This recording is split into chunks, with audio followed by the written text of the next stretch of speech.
Chapter 3, Toward Manassas. He thought he would remember the train ride forever. Most of the men had never been on a train, and certainly few of them had been on one this plush.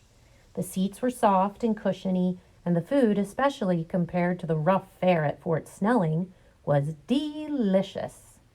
They rode across Wisconsin and down into Chicago, and everywhere they stopped, there were huge crowds gathered to cheer them on. Girls gave them hankies and sweets, and Charlie figured later he had fallen in love at least a dozen times.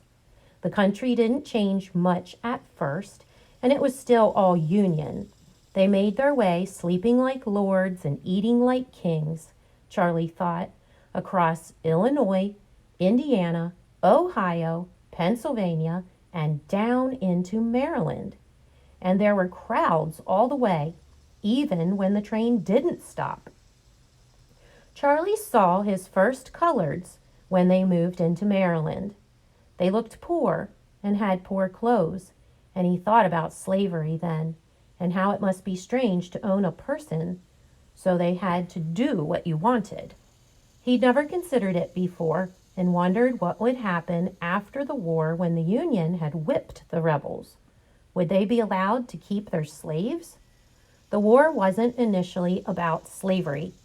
The troops were going to stop the lawbreakers and wrong thinkers that were trying to bust up the Union. They talked about it at night while the train moved east and south, and never did they speak of slavery, just about the wrong-headedness of the Southern crackers and how they had to teach Johnny Reb a lesson. A woman of color came up to him when the train was stopped in Maryland just before Baltimore and handed him a sweet roll and said, "Thank you for what you are doing. I hope God keeps you safe from harm and brings you back to your family." She was crying. Charlie thanked her and ate the cake and smiled at her and wondered why she was crying and wanted to ask why she was glad he was going to fight the South. She was, after all, part of the South. But they had to reboard the train then, and he never found out why the colored woman was crying. He did see, as the train moved off, that a white woman came out of the house and grabbed the colored woman by her dress and dragged her back inside. Then she turned and shook her fist at the train. She's a Reb, he thought, and it surprised him, though he didn't know why he should be surprised that a woman who owned another person would be a Reb. They were in Maryland and had been warned to watch out for rebels and their sympathizers. But it was still his first experience with a Southerner. He watched the house from the open window as the train pulled away, hoping for another sight of the woman. Now the country was changing. There had been farms all along and towns, but the trees seemed more spaced here, the pastures more open, and Charlie began to see poor farms. He'd heard the men talking about them, the poor whites, but he still wasn't quite ready for the sight when the train slowed for a hill and passed a shack that was little more than boards tacked to some poles. The children running around out front were only half clothed, and a man and a woman were sitting in rags. All the soldiers talked about the poor white trash and how these were the people they had come to fight. People who couldn't get out of their yards, let alone fight a proper army.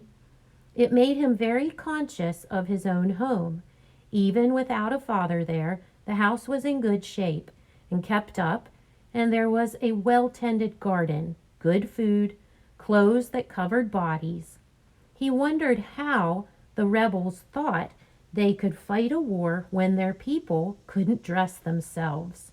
It made him sad to see the children barely clothed. What would happen to them in winter? They did not have much of a winter here, he knew, nothing like Minnesota's, but it would still be cold. He turned from the window just as a man next to him, a private named Swenson, said, "You could throw a cat through their house without hitting a wall." "They don't have anything," Charlie said. "Not a thing." The man nodded. "This ain't going to be much of a war. I don't see how they can fight. They don't have any clothes." "Hell, it'll probably be over before we get to Washington," Swenson said, and Charlie nodded but stopped talking because he did not like profanity, even of a low order, and there was much of it around. He thought of a surgeon who had spoken to them and told them to try to wear clean clothing going into battle in case they were hit by a rifle ball. If the cloth was carried into the wound, clean cloth would cause less infection. He had thought of it and taken a bullet from one of the paper cartridges and pushed it against his sleeve. It didn't seem possible that the bullet could be made to go through the sleeve into him, carrying the fabric with it. He thought it must be the same with profanity and immoral thinking. Charlie believed in heaven and hell and God and Jesus and wanted to be with God if he was killed. If he had profane thoughts as he went to war, they might infect his soul as the dirty clothes would infect his wound. And while he did not think he would die, did not think he would even be hit or hurt, did not think of it at all, still, it was best to be careful. He stared out the window and thought of all the things he would tell his mother and his brother Orrin when he wrote the next letter. "I'm a man now," he would write, "and seeing and doing a man's things out in the world. I've seen things you wouldn't believe." He leaned back, closed his eyes, and let the gentle rocking of the train take him to sleep.